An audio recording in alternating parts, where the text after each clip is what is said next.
Bonjour à tous, j'espère que vous allez bien. Aujourd'hui, on se retrouve pour une nouvelle vidéo sur un oracle de développement personnel. Donc là, c'est absolument pas un oracle divinatoire.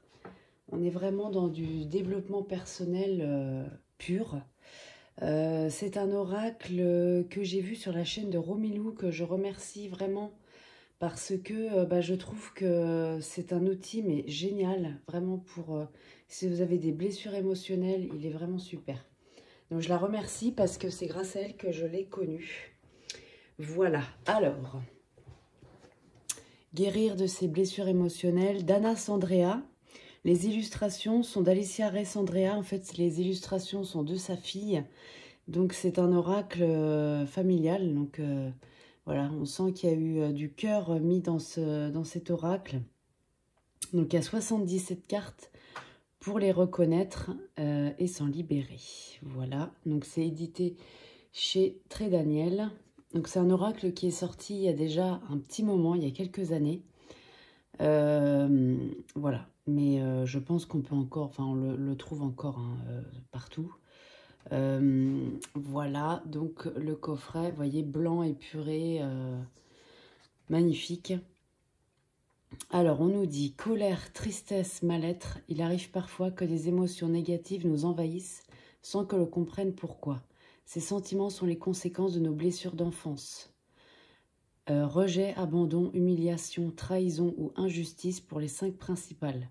Ce coffret a été conçu pour vous aider à reconnaître les blessures qui vous empêchent de vivre pleinement, à en comprendre les conséquences dans votre vie actuelle, pourquoi elles vous affectent tant, et surtout vous aurez un ensemble d'outils pour les guérir afin de vous reconnecter à votre être véritable. Donc dans le coffret, on a 14 cartes exercices pour suivre étape par étape le processus complet de guérison de vos blessures. Et on a 63 cartes ressources qui contiennent chacune un message qui vient à vous à travers une image, une phrase, et qui vous touchera de manière unique car votre propre histoire imprégnera les cartes de façon totalement singulière. Laissez votre enfant intérieur jouer au jeu de la guérison. Donc Anna Sandrea, donc l'auteur, est thérapeute et coach intuitive et est notamment l'auteur du livre Guérir de ses blessures émotionnelles paru chez le même éditeur. Donc il y a un livre qui est paru avant l'oracle qui traite du même sujet. Avec ce coffret, Anna souhaite vous aider à poursuivre ce travail de guérison, mais de manière plus instinctive, plus visuelle, plus spirituelle. Sa fille Alicia est l'artiste qui a réalisé les magnifiques illustrations des cartes. Voilà, alors, effectivement, il y a le livre qui existe avec la même illustration sur la couverture, où là, on va profondément, elle explique les choses. Là, on est un petit peu... comment dire, on est un petit peu acteur avec l'oracle, c'est un peu différent. Et puis voilà, si vous avez le livre, ça permet de continuer le travail que vous avez fait avec le livre. Mais là, voilà, je trouve ça intéressant d'être un petit peu acteur de ça. Alors pas totalement, vous allez voir, parce qu'il y a un processus quand même qui est un peu à respecter, entre guillemets. Alors l'intérieur de la boîte, voilà. Le livret. Je vais juste vous montrer les 2 catégories de cartes, le dos en fait. Donc, vous voyez, on a un beau pochon doré brun un peu à l'intérieur. Et en fait, voilà. Alors, donc on a les 2 catégories de cartes que, comme je vous disais sur le coffret. Ça, on a les cartes exercices et là, on a les cartes ressources. Donc voilà, on a 2 types de cartes différents. Et on va voir comment ça se passe dans le livret. Alors dans le livret, en fait, donc on a le sommaire. Voilà. Ça, je le passe, parce que... Alors, l'avant-propos, donc l'auteur nous explique un petit peu comment elle a conçu le jeu de cartes. Donc, qui reprenait un peu les idées du livre, mais d'une façon un peu différente. Et elle pensait que ça allait être un peu facile, entre guillemets, parce qu'elle allait reprendre les éléments du livre pour les mettre en cartes. Et en fait, ça ne s'est pas du tout passé comme ça, parce que, voilà, construire un jeu de cartes, c'est pas comme construire un livre. Et en fait, il a fallu qu'elle... C'était un projet à part entière, malgré le fait que c'est le même sujet. Voilà, donc là, elle nous explique que c'est sa fille qui a fait les illustrations, parce que les auteurs qu'on lui a... Enfin, les auteurs, non, les artistes qu'on lui proposait pour faire l'illustration des cartes, ça résonnait pas en elle. Du coup, c'est sa fille qui les a fait. Donc ça, je trouvais ça super sympa. Alors après, on a une introduction. Donc, quelles sont les blessures émotionnelles? Donc, on a le concept des 5 blessures de l'âme, qui sont le rejet, l'abandon, la trahison, l'humiliation et l'injustice. Donc, elle nous explique un petit peu que ça a été mis en lumière par un psychiatre américain au départ, qui s'était lui-même inspiré d'un psychanalyste autrichien. Et puis ensuite, Lise Bourbeau a fait connaître ce concept à plus grande échelle. Voilà, donc Lise Bourbeau, elle a fait des livres là-dessus. Voilà. Et puis ensuite, elle nous explique un peu, un peu plus, enfin, elle développe les blessures, les 5 blessures. Donc, la blessure de rejet. Donc, elle nous explique que les 5 blessures de l'âme, elles apparaissent dans l'enfance, déjà, entre 0 et 6 ans. Donc, en fonction de la blessure va correspondre à une étape de l'évolution, en fait, de l'enfant. Quand à un certain âge, on commence à avoir conscience des autres, etc., vous voyez. Et c'est là que les blessures peuvent apparaître et qui, malheureusement, restent à l'âge adulte et qui se traduisent de plein de façons et qui nous empêchent un peu d'être heureux, en fait. Donc ça, j'ai trouvé ça intéressant. Par exemple, la blessure de rejet, elle nous dit que elle survient entre le moment de la conception et la naissance. Parmi les cas courants, on trouve les bébés non voulus, ceux issus d'avortements manqués ou dont les mères étaient malades pendant la grossesse. Le rejeté va s'accrocher à cette fausse croyance « je ne mérite pas la vie ». On imagine aisément quelle sorte d'existence se construira une personne ayant cette conviction. Effectivement, il y a des fois des événements de la vie, des situations qui vont nous rendre très mal et on a l'impression que c'est surdimensionné, mais en fait ça vient souvent effectivement d'une blessure de l'enfance. Et on ne sait pas pourquoi certaines situations vont réactiver ce genre de blessure. Donc c'est intéressant de travailler dessus, vraiment. Alors après on a la blessure d'abandon, qui est générée entre la naissance et l'âge de 3 ans. Elle frappe des enfants considérant à tort ou à raison n'avoir pas reçu tout l'amour, toute l'affection et l'attention dont ils avaient besoin. Notons que les blessures d'enfance sont quelque chose de très subjectif. Bien des parents dispensent à leurs enfants toute leur affection et pourtant, dans l'âme ces derniers considèrent finalement en avoir manqué. Donc c'est pas forcément de la négligence non plus des parents. C'est malheureusement un sentiment qui se développe chez l'enfant malgré le fait que les parents sont présents. Ça peut arriver par exemple pour la blessure d'abandon. Donc les enfants voyant subitement arriver un petit frère ou une petite sœur peuvent être touchés par une blessure d'abandon.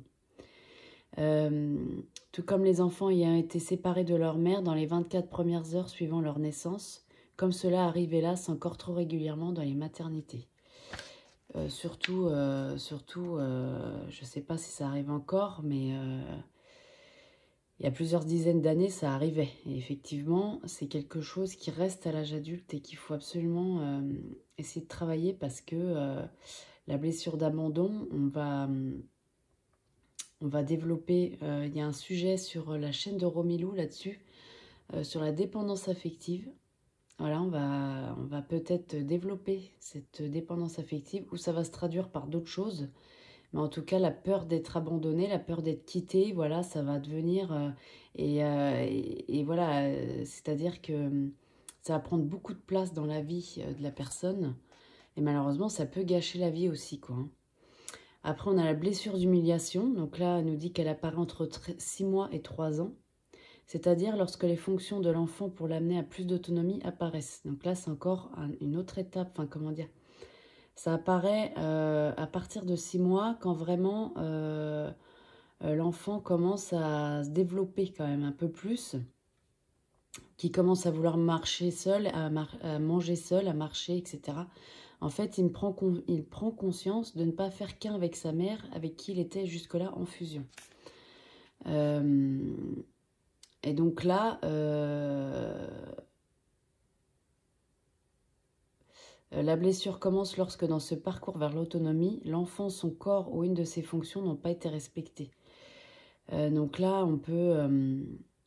il y a plein de, de situations où cette blessure-là, elle peut arriver. Après, on a la blessure de trahison qui apparaît entre 2 et 5 ans.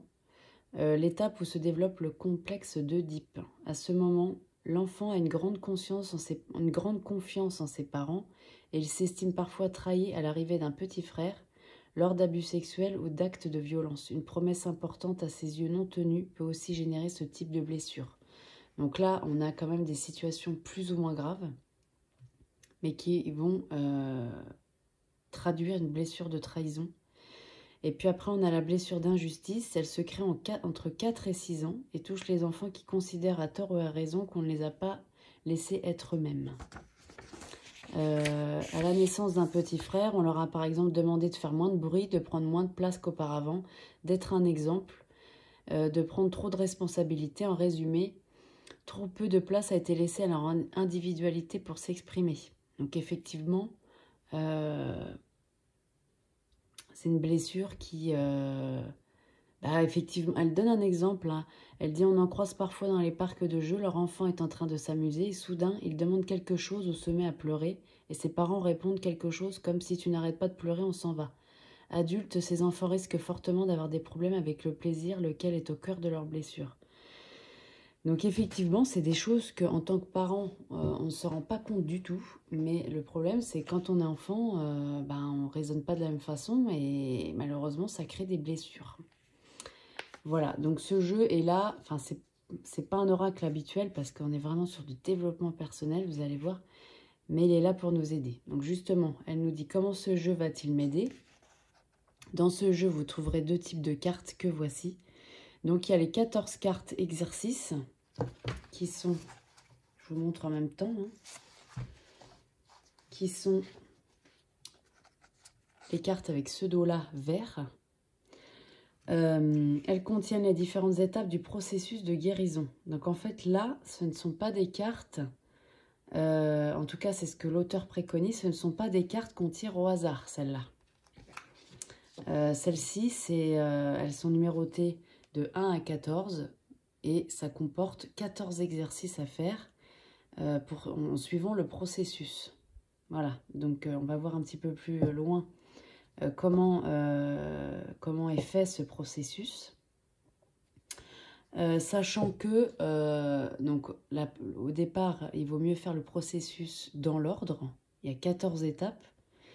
Après, on peut aussi soit décider de prendre, une fois qu'on a fait tout le processus, on peut prendre une carte volontairement, une carte dans les 14 parce qu'il y a une étape qu'on juge qu'il faut retravailler peut-être, parce que comme elle donne des exercices à faire, on a peut-être besoin de retravailler une étape en particulier. Ou alors après, et ça c'est moi, mon interprétation, une fois qu'on a fait vraiment le processus en entier, qu'on l'a bien intégré, soit on tire une carte au hasard, ça peut se faire aussi, des 14. Et voilà, selon la carte sur laquelle on tombe, on fait le processus en question, enfin l'exercice en question. Ou alors, bon là, c'est pas vraiment, c'est pas un jeu de divination ni de guidance, c'est vraiment développement personnel.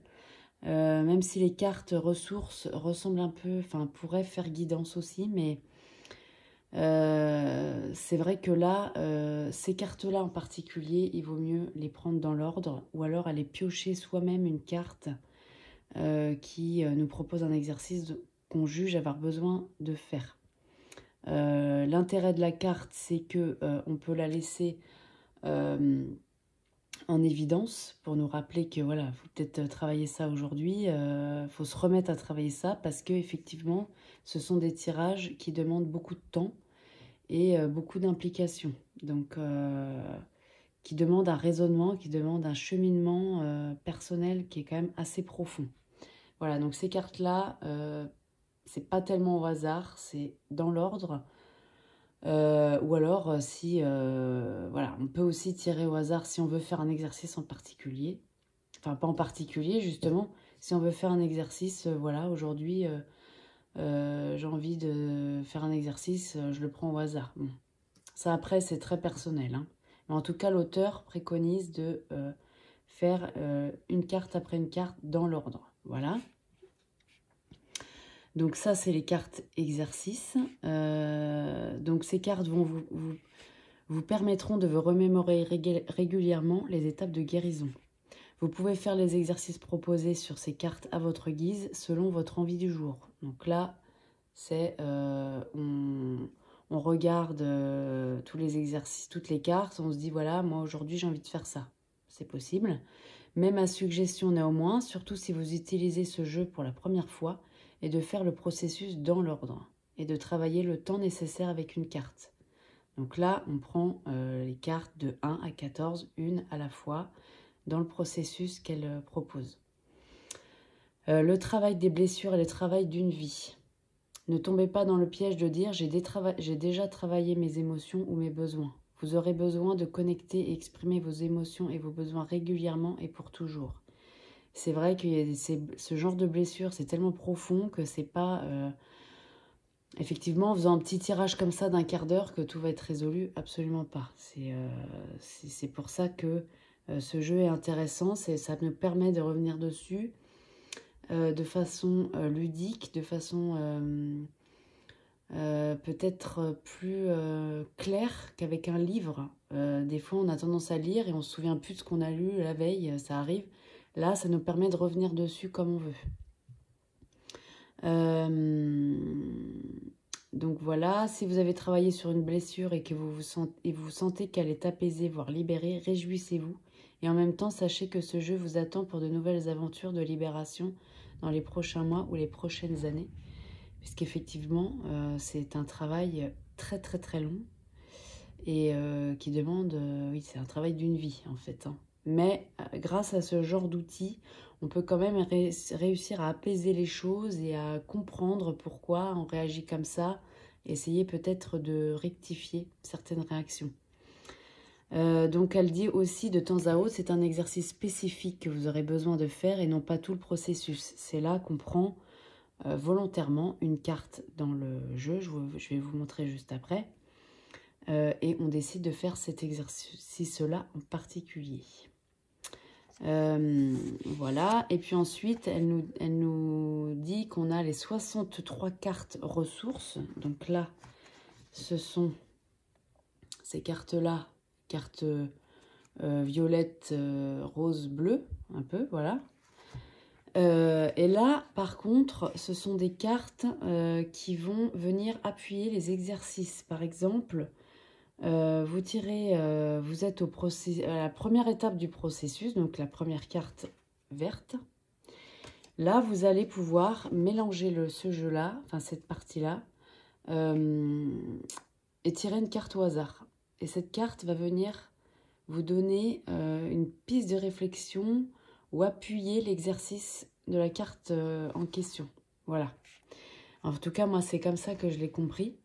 Donc, elle nous dit donc les cartes ressources. Chacune de ces cartes oracles contient un message qui vient à vous à travers une image, un mot, une phrase et qui vous touchera de manière unique car votre propre histoire imprégnera la carte qui résonnera alors en vous de façon totalement singulière. Donc là, elle nous dit avant de tirer une carte ressource, faites une pause. Voilà, donc là, c'est un peu quand on se tire les cartes, voilà, on se met dans un endroit calme, on respire, voilà.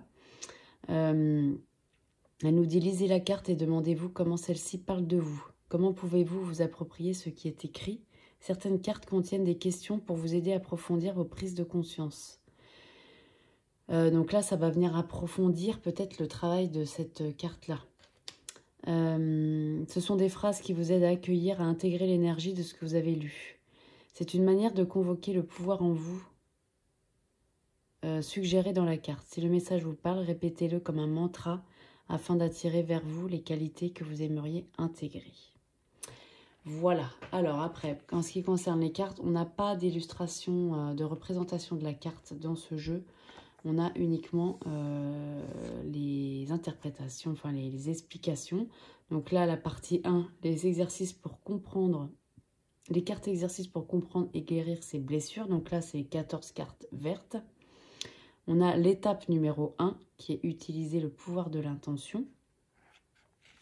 Et puis après, on a l'étape 2, étape 3, voilà, et ainsi de suite. Vous voyez, à chaque fois... Alors oui, je ne vous ai pas montré par contre. On a un texte, voilà. Et ensuite, on a... Voici quelques étapes afin de poser votre intention. Donc là, l'intention, c'est l'étape 1. Donc elle nous propose des exercices. Donc là, il y en a 4, vous voyez. Et ensuite, c'est la même chose pour toutes les cartes. On a un texte. Elle nous explique accepter sa responsabilité pour l'étape 2, par exemple, qu'est-ce que ça veut dire. Et on a ensuite les exercices à faire. Donc ainsi de suite pour toutes les cartes. Jusqu'à la 14 du coup. Donc ce que je vais faire, c'est que je vais vous montrer les cartes, les 14 premières cartes que je viens de vous expliquer. Donc le dos, on a vu, c'est très joli. Voilà. On dirait un peu de l'aquarelle, verte, saumon, vous voyez, c'est très sympa. Les tranches sont dorées, donc ça c'est valable pour l'autre partie aussi, hein, les tranches. Et ensuite, voilà le genre d'illustration. Donc en fait, c'est des illustrations assez... enfantine, mais c'est ce qu'elle voulait et je trouve qu'effectivement c'est pas des illustrations voilà comment dire qu'on voit d'habitude dans les oracles, voilà, mais là comme on est sur quelque chose de très particulier, on est quand même sur guérir ces blessures émotionnelles qui viennent de l'enfance. Effectivement, je trouve que ces illustrations sont très parlantes. Et elles viennent un peu éveiller notre enfant intérieur aussi. Et je trouve qu'elles représentent bien ce que la carte veut dire. Par exemple, là, c'est l'étape 1 des cartes exercices, utiliser le pouvoir de l'intention. Donc, vous voyez que l'illustration représente bien ça. Et on a toujours un petit texte en dessous. Donc là, on nous dit, en utilisant des images mentales, une intention et le pouvoir des émotions, vous êtes capable d'influencer votre réalité intérieure et extérieure. Voilà, donc ça c'est la première. Évidemment, comme on a vu dans le livre, on a des exercices à faire en lien avec ça. La carte 2, c'est accepter sa responsabilité. Je ne vous lis pas tout, hein, parce que sinon ça va durer extrêmement longtemps. Mais voilà, à chaque fois, vous voyez, on a un petit texte en dessous qui nous permet déjà de s'imprégner de l'exercice à faire, de ce qu'il faut peut-être accepter. Donc là, par exemple, reconnaître ses blessures, c'est l'étape 3 du processus. La 4, c'est prendre la décision de se libérer de ses blessures. Toujours un petit texte. Là, c'est la décision et l'étincelle qui allume la flamme de la guérison. Plus la décision est forte, plus vous trouverez les ressources nécessaires pour vous guérir. Donc là, toujours pareil. Hein, là, c'est vrai que pour cet oracle-là, le livret est vraiment indispensable. Parce que là, on ne fait pas de divination, on ne fait pas de guidance intuitive. Là, vraiment, le livret est très important pour pouvoir faire les exercices en lien avec la carte. Donc, connecter ses émotions, c'est l'étape la plus importante du processus de guérison. Vous avez vécu vos blessures au plus profond de votre être. Honorez vos émotions et ressentis, car là est la clé pour mieux les ressentir, les accueillir et les traverser. C'est vrai que quand on accepte ses émotions, les choses passent plus... C'est pas passent plus vite, mais on passe à autre chose un peu plus rapidement peut-être. Reconnaître et honorer ses besoins. Après, évidemment, ça dépend de la blessure en question, hein, bien évidemment. Hein. Décider de son identité. Sentir le déclic, la prise de conscience. Donc là, on sent qu'on a évolué déjà dans le processus. Hein. Changer de perspective. Et si vos blessures n'étaient pas aussi douloureuses et importantes que vous le pensiez. Et si vous pouviez leur donner un tout autre sens. Donc là, c'est changer la vision des choses. Intégrer sa nouvelle identité. Au fil des cartes exercices, vous avez pris des décisions qui viennent du plus profond de votre être. Suivez les nouvelles voies qui s'annoncent à vous. Changez votre vie de manière concrète dans votre quotidien. Célébrez ses progrès. Et la dernière, c'est prendre soin de son enfant intérieur. C'est votre enfant intérieur qui a souffert et qui garde en lui vos blessures. Prendre soin de lui, c'est devenir le parent dont vous auriez eu besoin. C'est devenir adulte. C'est très bien, je trouve que cette phrase, elle est très bien écrite, elle est très belle. Voilà, donc ça, c'était pardon, pour les cartes exercices. Ensuite, on a les cartes ressources qui vont nous permettre d'appuyer les exercices à faire. Donc là, on a, alors c'est pas dans l'ordre, hein, par contre, là, excusez-moi, parce que j'ai brassé un peu. L'identification avec vos blessures. Je ne suis pas mes souffrances, je suis un être qui aspire et décide à vivre en amour, libre, joyeux et de déployer mes ailes au grand jour. Le doute, je fais confiance à mes intuitions et au ressenti de mon corps, j'accueille mes doutes et je m'ouvre à de nouvelles opportunités.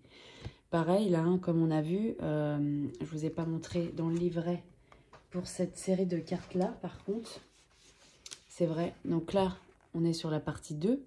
Donc sa deuxième partie, vous découvrirez les 63 cartes ressources et des pistes de réflexion pour nourrir votre questionnement. Donc par exemple là, c'est la carte numéro 1. Pareil, on n'a pas de représentation de la carte. On a un texte dessus. Voilà, donc ça nous permet de travailler sur le sujet. La décision, vous voyez, pareil, carte 2. Pareil, pour c'est la même chose pour toutes les cartes après.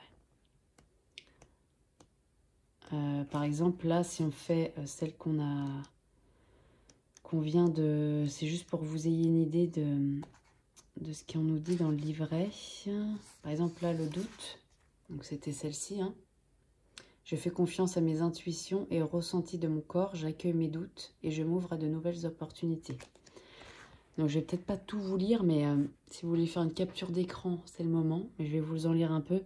Donc on nous dit qu'il existe deux façons de voir le doute. L'une, quand vous sentez que quelque chose n'est pas juste pour vous car vous avez un ressenti en lien avec une intuition et dans ce cas-là, le doute peut être salutaire car il permet d'aller plus loin, de creuser certaines situations qui ne vous semblent pas évidentes, de vous interroger et de vous poser des questions qui peuvent vous amener à de vraies prises de conscience. Dans ce sens, cette carte vous encourage à ressentir vos doutes comme des invitations, à écouter vos intuitions et vos ressentis, ou comme des appels d'approfondissement d'une situation car vous n'avez pas les éléments nécessaires pour avoir un avis ou prendre une décision. Le monde a aussi évolué car nous avons mis en doute certains dogmes, religieux, scientifiques, qui nous ont fait avancer. Cette carte vous questionne sur des croyances, dogmes, certitudes que vous avez besoin de regarder afin d'évoluer. Donc vous voyez, ça pose des questionnements sur nos convictions en fait. Regardons désormais la deuxième façon de voir le doute. Celui-ci peut être la résultante de peur, même des autosabotages qui vous maintiennent dans une zone de manque de clarté, de confusion. Avez-vous tendance à douter? Le doute peut parfois devenir méfiance. Dans ce cas, ce doute demande toute votre attention, car il peut vous faire passer à côté de personnes, de relations, de vraies opportunités dans votre vie que vous auriez eues si le doute n'était pas en vous. Ça, c'est aussi le manque de confiance en les autres. Si tel est le cas, cette carte vous interroge sur la nature de vos doutes, sur quoi ils sont fondés. Elle vous invite à comprendre la véritable source de vos doutes. Vos doutes viennent-ils de votre manque de confiance en vous, en la vie, des croyances qui vous maintiennent dans la confusion, ou est-ce qu'ils sont un appel d'approfondissement, de clarté ou l'intuition que quelque chose n'est pas juste pour vous? Faire la différence entre causes possibles n'est parfois pas évident. Vous avez besoin de connaissances, d'écoute de vous-même pour pouvoir comprendre le sens de ces doutes. Mettre la conscience dans vos doutes est déjà un premier pas important dans la justesse de vos ressentis. Si vous prenez conscience que ces doutes viennent des endroits en vous qui ont besoin de lumière, faites-vous accompagner afin de mettre la confiance au sein de votre vie. Cela fera une différence en vous. Donc là, on a une petite phrase à la fin, un petit mantra. Je fais confiance à mes intuitions et au ressenti de mon corps. J'accueille mes doutes et je m'ouvre à de nouvelles opportunités. Donc ça, c'est ce qu'on a sur la carte. Donc vous voyez, c'est un peu le genre de message qu'on a. Alors, ils sont tous différents. Hein, donc, il y en a des plus ou moins longs, etc. Mais voilà, moi, je trouve qu'avec ça, on fait vraiment un travail... Ouais, le masochisme. Je respecte le temple de mon âme qui est mon corps. Je suis le bijou inestimable de ma vie.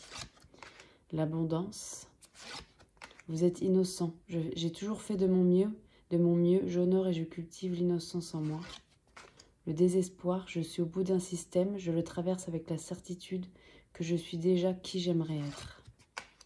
Les croyances limitantes, je laisse aller les croyances obsolètes de ma vie. Je me connecte à la sagesse et la lumière pour choisir des chemins éclairés pour créer chaque jour mon existence. La culpabilité, ça aussi, hein, c'est un sentiment qui est très envahissant. Je suis innocent, je l'ai toujours été, je le suis et je le serai toujours. La mise à jour de vos croyances limitantes. Qui êtes-vous? Elle est intéressante cette carte-là. Romilou, elle l'avait tirée dans sa... Elle avait fait un tirage avec et cette carte était sortie. Et pareil, le texte, il est très très intéressant. La peur, j'accueille, j'accepte, je traverse avec douceur ce qui a peur en moi. Les auto-sabotages. Je mets la conscience dans mes pensées, actes, habitudes. Je me donne l'amour de manière inconditionnelle. En fait, cet oracle, guérir de ses blessures émotionnelles, c'est vraiment pour revenir à soi. Là, c'est vraiment... il n'y a pas d'autre solution, hein, de toute façon, pour guérir, mais... ouais, créez vos parents intérieurs. Je deviens pour moi-même le parent dont j'aurais eu besoin. Je mets en place les qualités féminines et masculines pour y arriver. J'ai tout en moi pour le faire. Vous êtes bon par nature. Plénitude, bénédiction. Gratitude et célébration. Je suis en gratitude pour le chemin parcouru. Je célèbre les beautés de mon âme en train d'émerger en moi. Vous êtes au bon endroit au bon moment. Les répétitions. Ça aussi, ça peut être quelque chose qui est très envahissant. Je décide de me libérer des cycles qui se répètent dans ma vie, ici et maintenant. Je me sens confiant car la vie me soutient dans ma démarche. La confiance dans la vie, la co-création, la magie des besoins, votre plus gros défi. Je transforme les défis de la vie dans des opportunités d'évoluer et de contribuer. La rigidité. Une bonne nouvelle pour vous. C'est fini. Tout est fini car aujourd'hui j'ai les ressources pour faire face à ma vie. Les défis de la vie sont des opportunités pour me connecter à ma véritable nature. L'évitement, la souffrance. Quoi qu'il arrive dans ma vie, je suis toujours gagnant. Tout ce qui m'arrive me fait grandir et évoluer. La plus grande partie de vous est intacte. Réinventez-vous. L'enfant intérieur. Honorez votre histoire. Stop aux excuses. Décidez qui vous choisissez d'être. Créez de nouvelles perspectives. Vous êtes le cadeau que le monde attend. L'amour est la réponse. La permission. La responsabilité. L'abandon. J'accueille et je prends mon enfant intérieur dans les bras. Je lui donne l'amour, l'attention, la tendresse dont il a besoin pour atteindre l'indépendance affective. Le rejet. J'accueille tout dans mon être, je prends ma place et je reprends mon pouvoir. Cette carte, elle est... c'est quelque chose que, oui, les enfants sont cruels entre eux. Hein. Donc effectivement, il peut y avoir aussi des choses de l'ordre du scolaire, quoi. La grâce, la tendresse, la douceur, la délicatesse avec vous-même. La victime. J'ai la responsabilité de ma vie et elle me rend fort. Je choisis avec soin les interprétations que je donne aux situations que la vie m'envoie. Acceptez vos émotions. Ça aussi, hyper important. Je suis un être profondément émotionnel. Je me donne la permission de vivre pleinement mes émotions. Surtout dans un monde où les émotions n'ont pas leur place, surtout les émotions de tristesse ou de mélancolie. Voilà, ce genre d'émotions-là n'ont pas leur place alors que ce sont des émotions à part entière et que plus on les refoule et plus elles reviennent en force plus tard. Et c'est compliqué de les gérer après, donc il ne faut pas refouler, il faut laisser les choses aller et on passe à autre chose peut-être. C'est pas on passe à autre chose, mais je veux dire, c'est pas si c'est une tristesse de passage, voilà, pas grave. C'est dommage de la refouler alors qu'après elle va se mettre à grandir, à grandir, à grandir et on va avoir du mal à la réprimer par la suite. Alors que si on avait laissé les choses aller sur le moment, voilà, elle serait partie quoi. La fuite, l'engagement. Là aussi, je parle de tristesse pour des choses futiles ou voilà, des choses pas importantes, hein, bien évidemment. Hein. Le contrôle, le déni. La force est avec vous. L'intention. La dépendance. Je suis la personne la plus importante de ma vie. J'établis un lien d'amour véritable et permanent avec moi-même. C'est mon propre amour que je cherchais. C'est le seul qui peut m'emmener vers la liberté. Effectivement, parce que là, on est en plein dans un sujet... on cherche souvent chez les autres ce qu'on a déjà en soi-même et l'autre, dans ces cas-là, devient une nécessité. Alors que ce qu'on cherche, on l'a déjà. On n'a pas besoin... voilà, l'autre doit être un complet... Enfin, comment dire... doit venir en plus, mais ça ne doit pas être la... Ça ne doit pas venir à la place de soi-même. Il faut quand même rester soi et avec ses propres émotions et ses besoins aussi. Mais tout ça, on l'a en soi-même, il faut juste le trouver, quoi. Et après, évidemment, l'autre vient en plus traverser. La trahison. Je me détends et j'accepte de faire confiance aux autres, à la vie et à moi-même, et je me laisse la possibilité de m'émerveiller. Accepter ce qui est.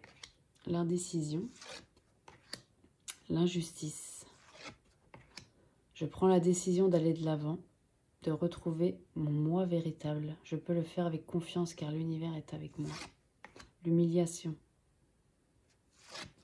La prise de conscience. La déresponsabilisation. L'accueil. Les bénéfices secondaires. L'identification avec vos blessures. Voilà. Voilà l'oracle des guérir de ses blessures émotionnelles. Dites-moi ce que vous en pensez. Je pense que vous le connaissez, hein, parce qu'il n'est pas d'aujourd'hui, hein, celui-là. Mais voilà, je voulais quand même vous le montrer parce que moi, il m'a énormément intéressée parce que le développement personnel, il y a énormément de choses sur le sujet. Mais le fait que ce soit sous forme d'oracle m'a plu parce qu'effectivement, c'est quelque chose sur lequel on peut revenir de façon un petit peu plus... comment dire, on est un peu acteur en fait. Le fait de prendre la carte fait qu'on est acteur de la chose. Lire un livre, c'est super, mais voilà, c'est encore une autre approche en fait. Donc j'ai trouvé que c'était très bien fait. Voilà. Écoutez, j'espère que cette vidéo vous aura plu et je vous dis à très bientôt. Merci beaucoup.